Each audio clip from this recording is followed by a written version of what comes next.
Economista, o André Galhardo, ele nos fala sobre a análise econômica do atual momento da pandemia. Muito bom dia, André. Seja bem-vindo ao Jornal da Rede Alesp. Tudo bem? Bom dia, Guga. Bom dia, Júlia. Muito obrigado pelo convite. Pois é, André, a gente sempre fala aqui no Jornal da Rede Alesp do setor econômico, claro, o mais impactado nesses 4 meses de pandemia do coronavírus aqui no Brasil. Hoje, passado esses 4 meses e nessa semana, qual é o cenário de momento?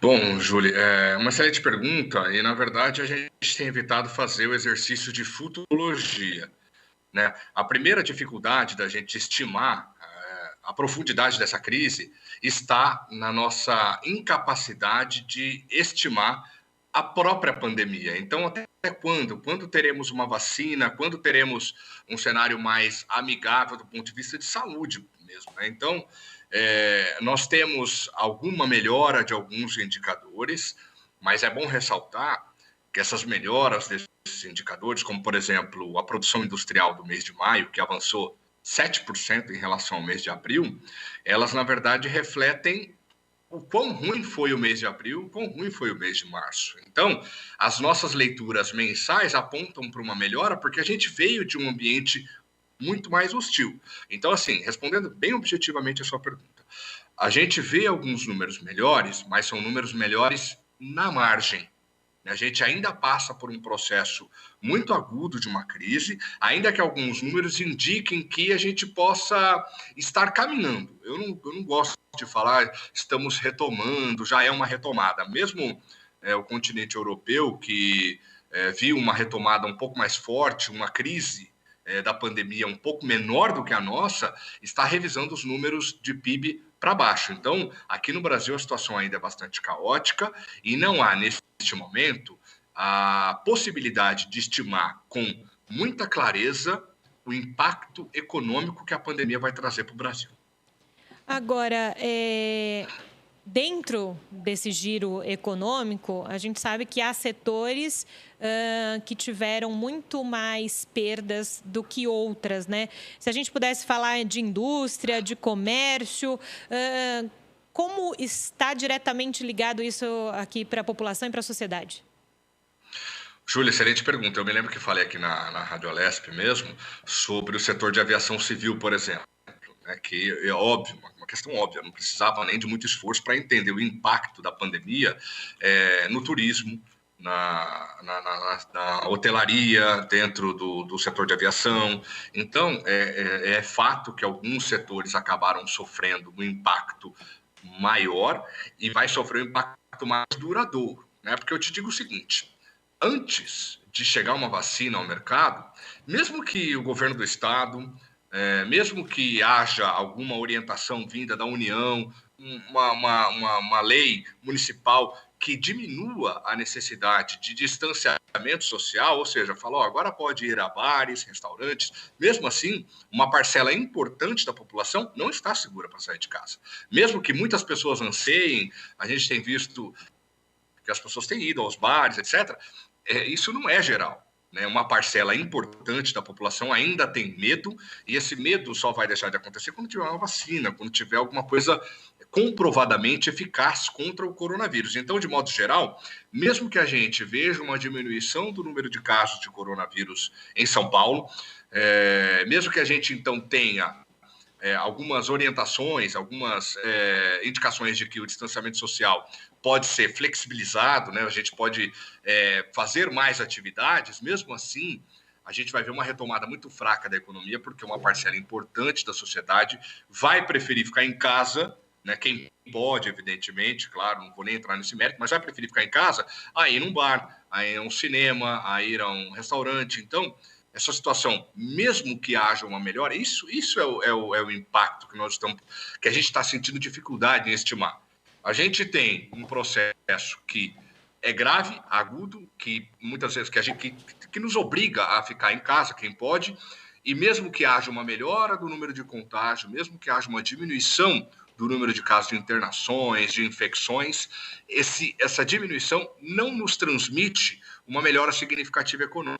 porque ainda não tem um meio totalmente eficaz de inibir, né, de diminuir o número de novas infecções por Covid-19. Basta olhar para os Estados Unidos, que têm enfrentado uma situação muito difícil. Quando perceberam, acharam que dava para flexibilizar, acabaram flexibilizando, e aí tem os maiores estados, né, do ponto de vista econômico, como a Califórnia, que tem um PIB do tamanho do Brasil, está lá com uma pandemia gigante, recorde atrás de recorde, e esse é o medo que a gente tem aqui no Brasil. Então, a situação, por enquanto, não é muito otimista. Eu não gosto de fazer esse discurso tão pessimista, mas nós não temos até aqui uma coisa que nos permita falar, olha, Júlio, Guga, ouvinte, daqui 2 meses a situação vai estar muito melhor. Não, infelizmente ainda não temos. Isso é futurologia apenas. Agora, André, eu queria fazer uma análise de conjuntura juntamente com você. Eu sou jornalista e você é economista, então me perdoe, eu vou interpretar a notícia e você vai explicar para o telespectador da forma mais didática possível. A Receita Federal divulgou nos últimos dias o aumento aí no número de emissões de nota fiscal. O mês de junho teria sido o melhor mês do ano. Aí eu faço uma ponderação. Janeiro e fevereiro foram meses normais aqui no Brasil. A partir de março, que nós começamos com esse isolamento social e com a crise da pandemia, e tivemos um aumento no mês de junho em relação de 10,3% em relação ao mesmo período de junho de 2019, além do que um crescimento de 15% de maio para junho. Eu quero a leitura técnica disso, André. É um crescimento em relação ao ano passado mesmo ou tem outras análises a serem feitas? Excelente pergunta, Guga. Muito obrigado. Sim, é um crescimento. Contra dados, não há argumentos, né? Então, o mês de junho, segundo a Receita Federal, foi muito bom. Foi muito bom. A gente vendeu bastante. Qual que é a minha leitura disso? Mas você acabou de dizer que a situação estava crítica. Continuo com esse posicionamento. Havia lido já essa notícia. A situação é a seguinte. Primeira coisa, a nota fiscal eletrônica não transmite toda a nossa economia. É um dado positivo, isso é muito importante, espero que continue assim. Mas vamos avaliar o contexto como um todo. Primeiro, já existem indicadores econômicos relativos ao mês de junho que mostram que existe uma retomada em relação a meses anteriores, como, por exemplo, o mês de maio. Então, em junho a gente foi melhor que maio, mas maio foi muito ruim.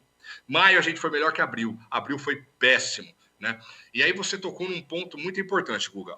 É verdade que a emissão de nota fiscal eletrônica, segundo a Receita Federal, em junho, foi o melhor mês do ano. Então, essa é a primeira coisa. Motivos. As pessoas têm saído menos de casa. Então, na menor possibilidade, ou melhor, na primeira possibilidade de sair para fazer compra, ou seja, essa flexibilização das regras de distanciamento social tem ajudado e fez com que as pessoas fossem ao supermercado, fossem comprar o que por muito tempo estavam esperando. Então, havia uma demanda reprimida. A gente tinha a necessidade de consumo das pessoas e essas pessoas, ao primeiro sinal de que elas poderiam ir aos supermercados, segundo fontes oficiais, como, por exemplo, o governador do estado de São Paulo, eles foram.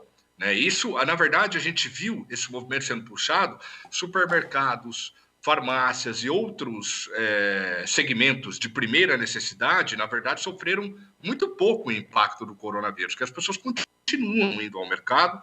Aliás, quando começou a pandemia, né, aqui no Brasil, quando a gente decidiu fazer enrijecer essas questões de distanciamento social, houve uma corrida aos supermercados, né? Então, essa é a primeira coisa, uma demanda reprimida. A segunda coisa, muito importante, que você já falou, Guga, aqui pra gente, junho foi melhor que janeiro. Janeiro não tinha pandemia. Mas vamos lembrar o seguinte, quarto trimestre de 2019, havia já uma desaceleração da economia brasileira.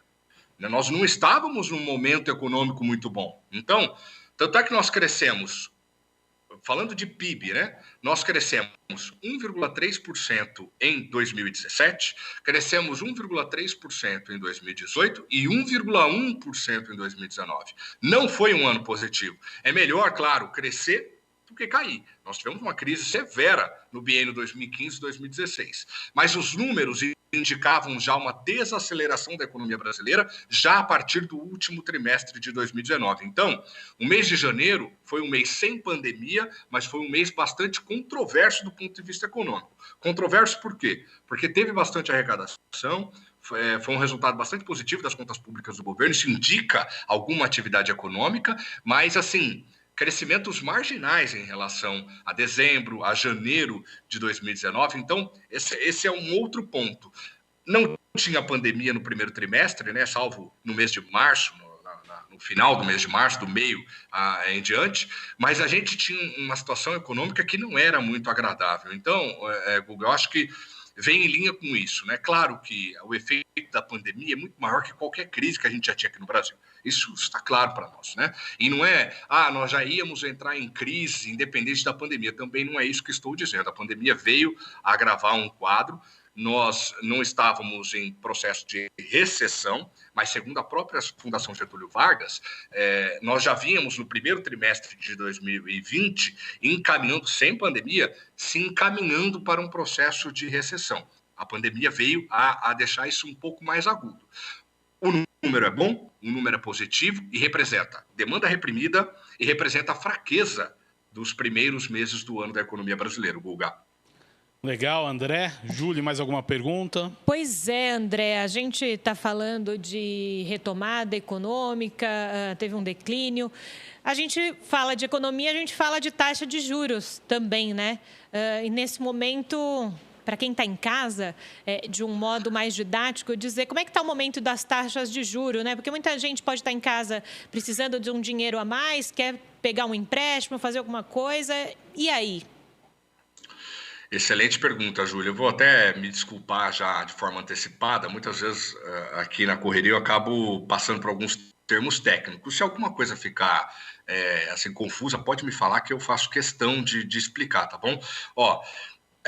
A taxa básica de juros brasileira está no menor patamar da história. Isso é muito importante para o Brasil, né? A Selic, que é a taxa básica de juros, está em 2,25%. E há a expectativa de que na próxima reunião do Comitê de Política Monetária, eles façam um novo corte residual e caia para 2% ou 1,75%. Isso é muito importante, ponto. Agora, qual que é o impacto disso na nossa vida? A pessoa que está ouvindo a gente agora. Eu costumo ser bem rigoroso, né, com relação à análise de juros no Brasil. E aí vou ser bem duro e bem crítico. Isso independente de governo, isso transcende questões políticas, tá? O impacto na nossa vida, por enquanto, tem sido zero, ou quase zero. Porque é o seguinte, eu te pergunto, se você tentou pegar crédito no teu banco nos últimos dias, nas últimas semanas, você que é empresário, você que é consumidor, quis comprar uma TV, um carro, um caminhão, alugar um galpão, enfim, fazer qualquer coisa que exija investimento, você já percebeu a taxa de juros, onde se encontra? Então, existe uma falta de conexão entre a taxa básica de juros, que é a Selic, que está no mesmo história, isso é importante, é positivo, o Banco Central acertou ao fazer essa redução. Então, existe uma falta de conexão disto com as taxas de juros que a gente paga no mercado, que o consumidor, que o empresário paga no mercado. A diferença entre a taxa básica de juros e a taxa que o consumidor e o empresário toma crédito no mercado é chamada de spread bancário.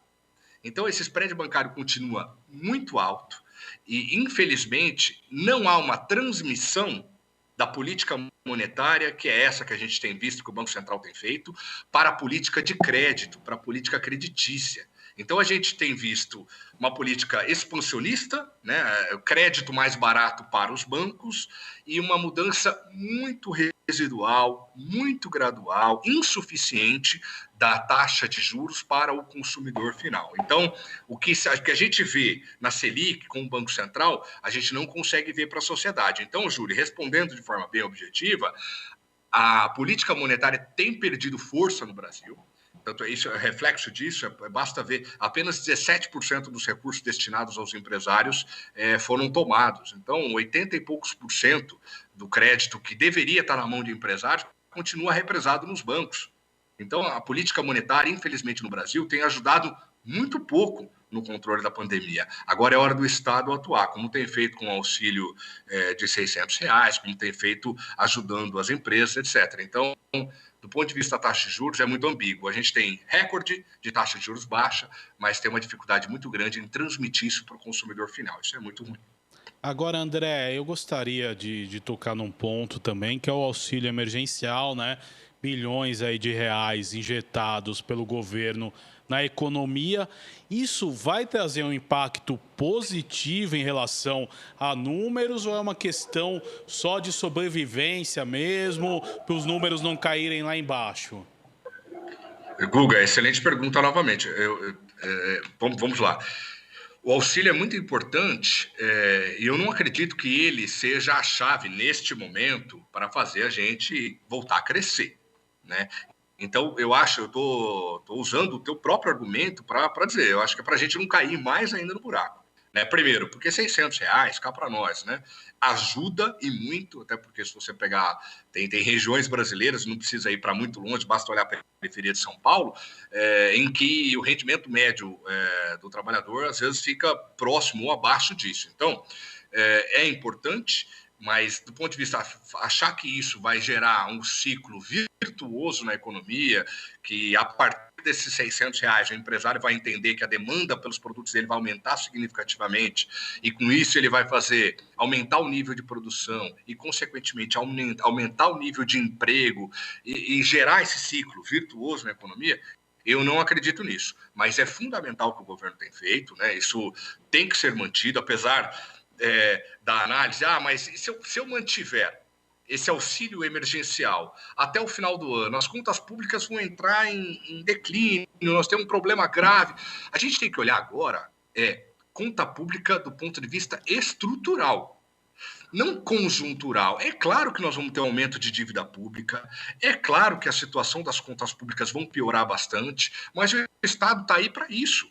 É para ajudar, até porque senão não pode fazer distanciamento social. Você impedir que a pessoa saia para trabalhar e não dá nada para ela, para que ela possa ficar em casa, ou que não ajudar o empresário que, por exemplo, teve diminuição forte na demanda, aí não tem como, não teria como sobreviver. Então, acho que esse auxílio do governo vem para tentar atenuar um pouco dessa queda brasileira, que inclusive é motivo de controvérsia, né? O governo brasileiro fala em queda de 4,7% em 2020, o FMI fala em 9%, né? Tanto é que o ministro da Economia fala que é exagerado, que isso não existe. Como eu falei, né? Tá tudo muito incerto ainda, então, mas eu acredito que seja mais que 4,7%, sem dúvida. Perfeito, André Galhardo, obrigada aí pelas suas explicações hoje aqui no Jornal da Rede Alesp. Eu que agradeço, um abraço. Muito obrigado, esse foi o economista André Galhardo trazendo aí uma perspectiva do desenvolvimento econômico aí no Brasil nos últimos meses. A gente traz tudo aqui no Jornal da Rede Alesp.